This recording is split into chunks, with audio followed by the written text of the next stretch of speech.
What is a landing page bounce rate and how to calculate it? A landing page bounce rate is one of the key landing page metrics that shows how engaged your landing page visitors are. Google defines the engaged landing page visitors as those who spend more than 10 seconds on the page they landed, and then convert, or visit another landing page. Here are a few real-life examples. A visitor lands on a page, spends more than 15 seconds on it, but neither takes action, nor visits other pages. This is not a bounced visitor.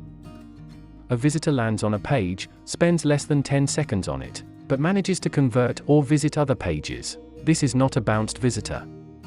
A visitor lands on a page, spends less than 10 seconds on it, and leaves without converting, or visiting any other pages. This is a bounced visitor. How to calculate landing page bounce rate? Landing page bounce rate is the percentage of bounced visitors in the total number of landing page visitors. Therefore, in order to calculate landing page bounce rate, you need to divide the number of bounced visitors by the total number of landing page visitors, and then multiply that number by 100%. Thanks for watching. Subscribe to our YouTube channel to get more training, and join our community on Twitter, Instagram and LinkedIn.